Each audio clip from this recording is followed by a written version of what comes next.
Mauritius Limited is celebrating its 20th anniversary this year.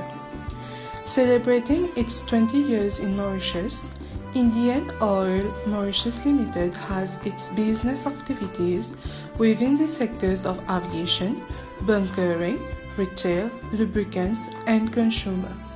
To mark this occasion, the Matinal is having an exclusive interview with the Managing Director, Mr. Navin Charan, who took office on the 16th of December 2020.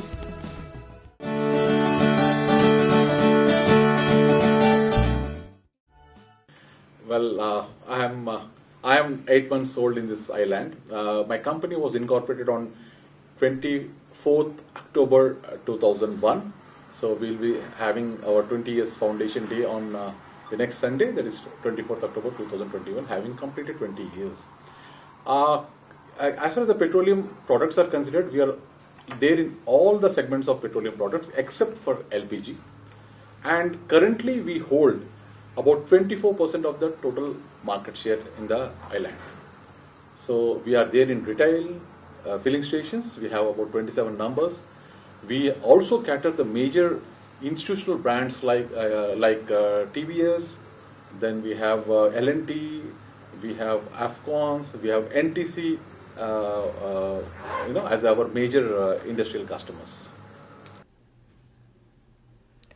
Concerning the retail outlets, what is the trend today? Well, as far as Indian Oil Mauritius Limited is considered, we have 27 filling stations as of now. We have plans to augment another 10 filling stations in the next 2 years down the line. However, being the late entrant, we have a limited number when compared to the other 3 major oil companies like Vivo Energy, the Engine Petroleum, and Total Mauritius. So this is what our plan. Sir, after being present in Mauritius for 20 years, who are your main commercial customers? As I told you earlier, the main commercial customers, it includes NTC, National Transport Corporation, the Triolet bus service, then L&T, the prime constructor of the metro in the country. Then we have Afcons. Then we have small-time industrial players in our pool of services. Most importantly, when you come to aviation, we service the national air carrier, the Air Mauritius, followed by Air France and British Airways as on date.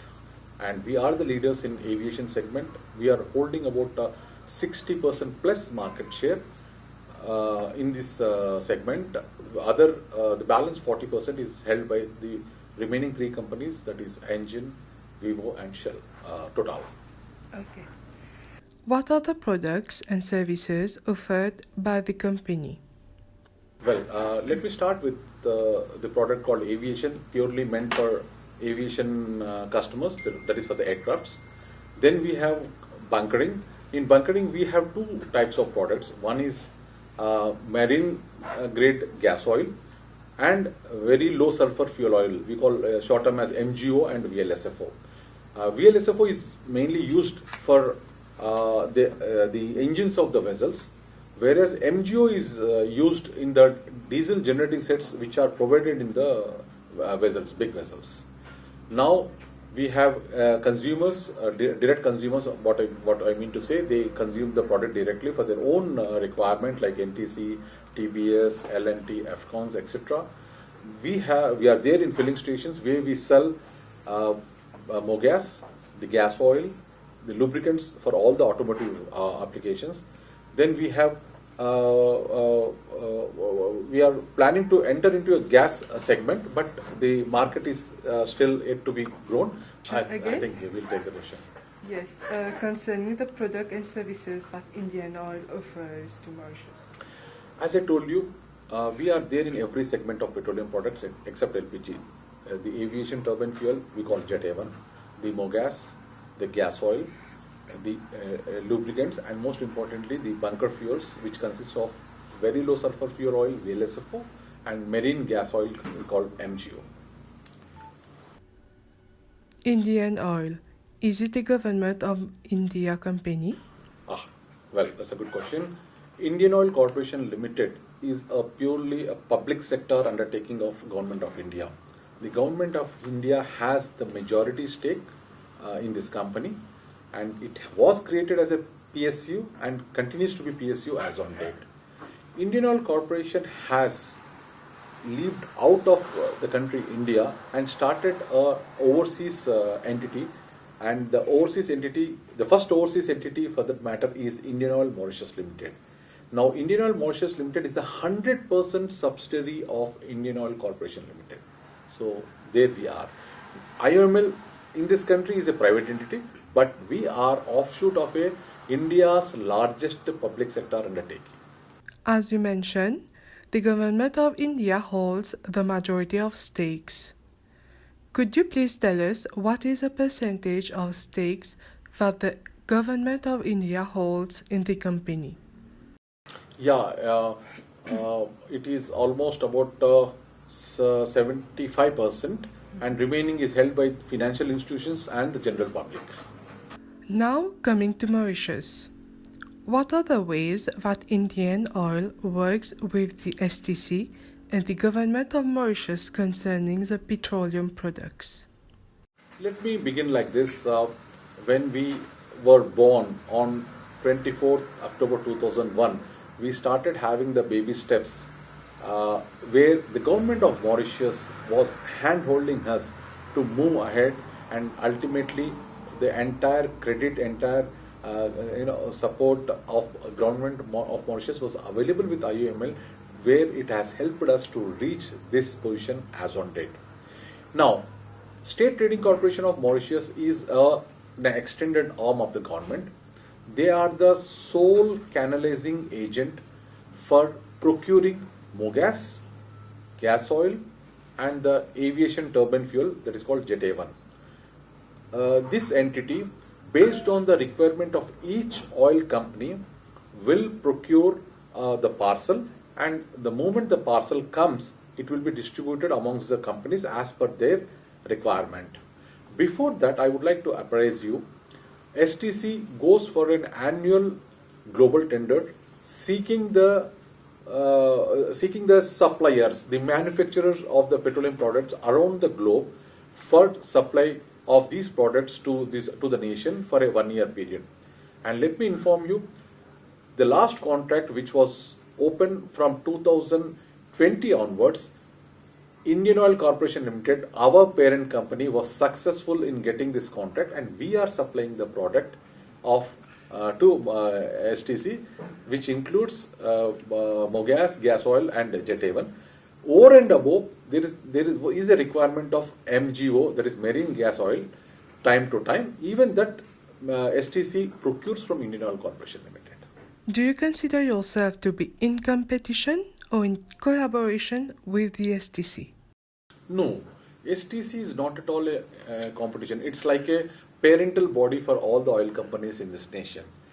They have, as I already informed you, as I explained to you, STC is a sole canalizing agent for these petroleum products. Now, apart from these 3 products, the other liberalized products are marine gas oil and very low sulfur fuel oil, VLSFO and MGO. That having been liberalized, it is the choice of the respective oil companies to scout, source, and procure these products of their own.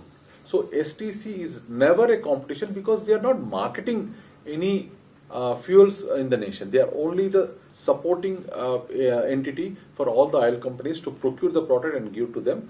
Now, all these 3 products, that is mogas, gas oil, and aviation turbine fuel, the prices are controlled by STC. They inform the oil companies respectively what should be the price to be sold to the retailers, and retailers to the end users, the consumers, all under the controlled regime. In India, we used to call it as APM, Administered Price Mechanism. It is similar feature which is being continued, but in India it has now moved to a free pricing mode. Every day the prices changes depending upon the import parity. Indian Oil has a laboratory. Could you please tell us about it? Yeah, in fact, we feel proud enough whenever somebody talks about the laboratory. Let me tell you, amongst the 4 oil companies that are existing in the country, Indian Oil Mauritius Limited is the only oil company has its full-fledged laboratory. You can have a look after this interview, I think, where we can test all the products to almost all the requirement with the basic objective to supply a refinery fresh product to all its end users. So whenever the product is being received from a vessel to into our storage tank, we do the testing of each of the storage tank as per the periodicity. Once the product conforms to the quality requirement as specified, then only we will release the product by filling the tank trucks, the vehicles. Sir, nowadays we all speak about protecting the environment. What are the green policies of Indian Oil? To begin with, we have made a small step towards showcasing Indian Oil Mauritius Limited concerning the environment. If you just, when you're crossing M2 near Aben Junction, we have taken over a huge green development zone, and we have developed and we are also maintaining on a consistent basis to showcase and to communicate to the citizens of the Mauritius that we are also equally concerned with the environment. Going one step ahead and thinking of the sustainability of, going for a less polluting element, we are planning to solarize all our 27 filling stations very soon. We are working on this project where maximum power requirement for filling station operation will be generated through the solar plant which will be installed on the top of our filling station, maybe on the sales building or on the canopy, so that it will generate. Even if there is an excess generation of power, we are more than willing to supply to the grid as per the terms and conditions where the government of Mauritius can evolve a policy and convey to us so that we can act accordingly. There is a third step we are planning to embark is to convert the total operation into a 100% automation system, right from the receipt of the product from the vessel to storage to loading into the big tank trucks, sending to the retail outlet, unloading there and delivering into the customer's filling station. We want to automate the entire value chain. In the process, there is a possibility, there is a process currently where paper based invoices, carbon ink used invoices are being generated. We want to avoid that one and go for a digital invoice generation even to the end customer. So if you as a customer go to a filling station, draw mogas or gas oil, instead of getting a printed bill or a written bill, we are developing a program where you will receive the bill in the form of a digital mode, either through your SMS or through a WhatsApp. IOML has recently come with the Petrocard in collaboration with the MCB. Can you please tell us more about it? So this, we always think of innovating. We always think of bringing new aspects into the life, into the business, with which a customer can feel there is a difference, there is an experience, and also a convenient way to handle the transaction. Petrocard is basically, I should say, it's a debit card. So whenever the customer who is having the Petrocard would like to visit the filling station, after the basic transaction of buying the fuel, he or she need to just use the Petrocard for transacting the value. So with which the convenience of not carrying the cash in the wallet is there, number one. Number two, you get a monthly report on what dates, at which place, and what quantity of fuel you have bought, and that can give you a control on your fuel expenses. And if it is more like a a commercial entity, a corporate entity, they would find it very convenient that all their employees are drawing the fuel from this using the Petrocard, and they have a centralized system where they can look into the report who has consumed how much. So that is convenient.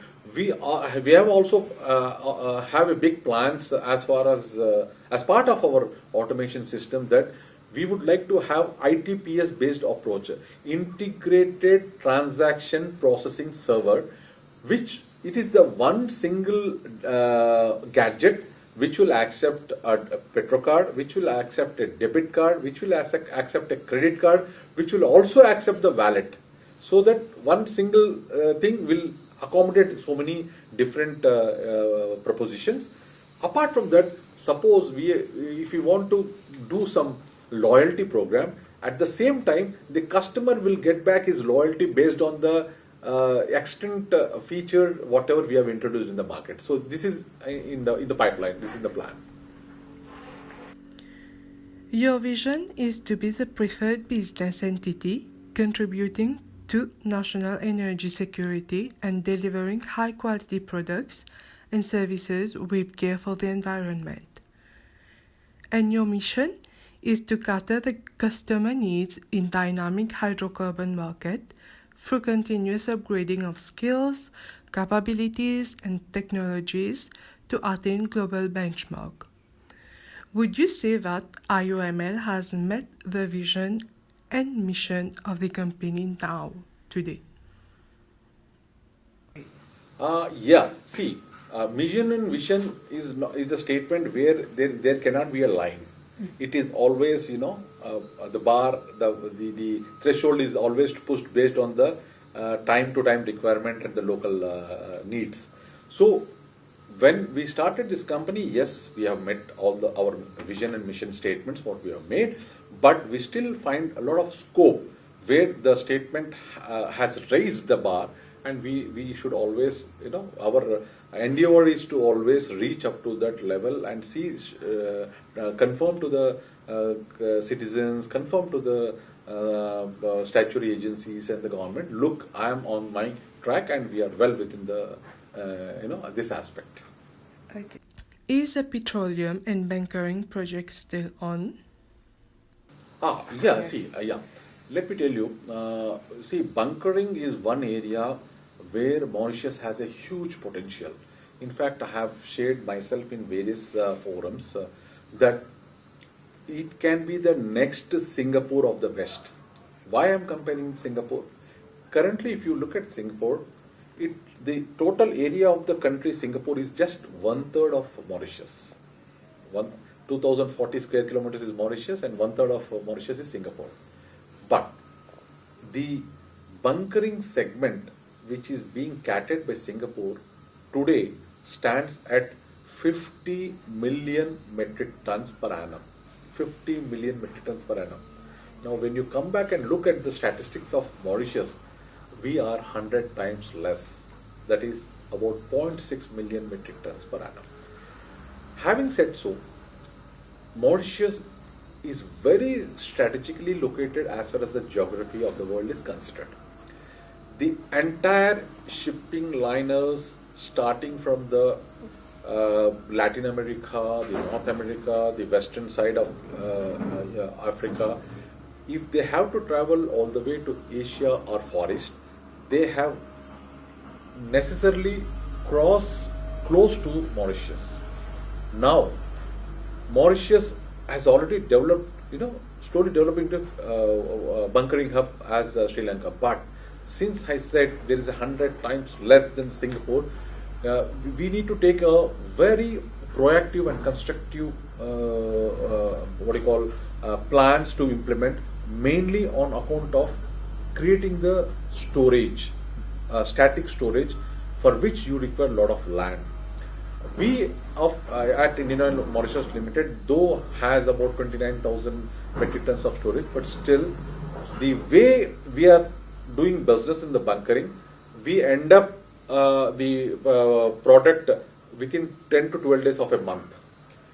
Since we do not have the storage capability, the balance 15 to 18 days we go dry of the product.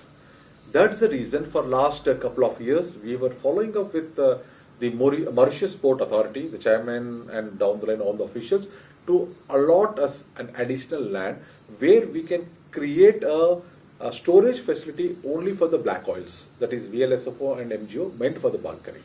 I think the current chairman has taken active consideration of our request. Other day we have met him and he says yes, something is there around the corner, and any moment they may be coming up with a proposal by offering a suitable piece of land to Indian Oil Mauritius Limited, so that we can take over the land on a long-term lease, develop the facilities and activate it.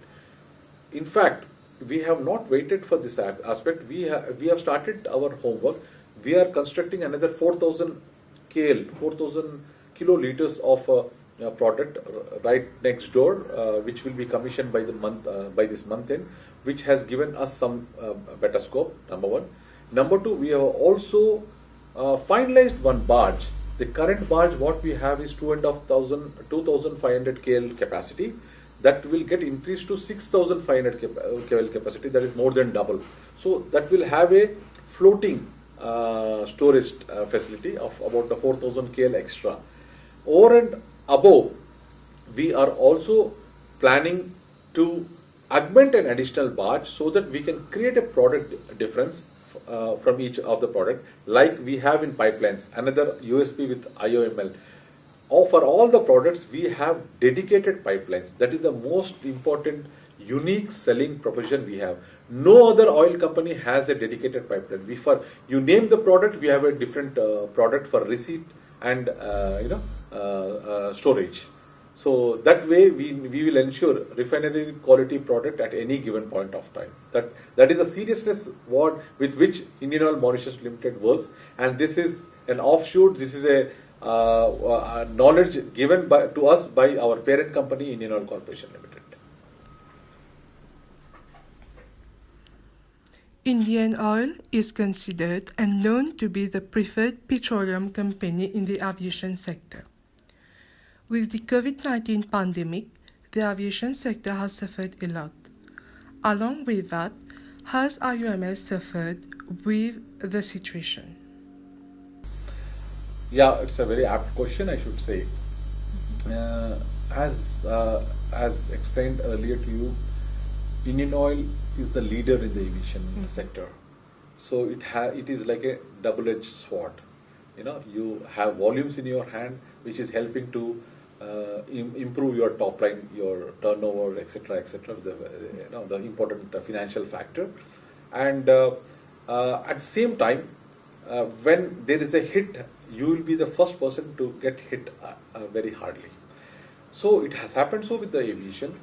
Having 60%, there has been a 92% drop in the volumes during the COVID pandemic. And we were the biggest, sufferers for that thing.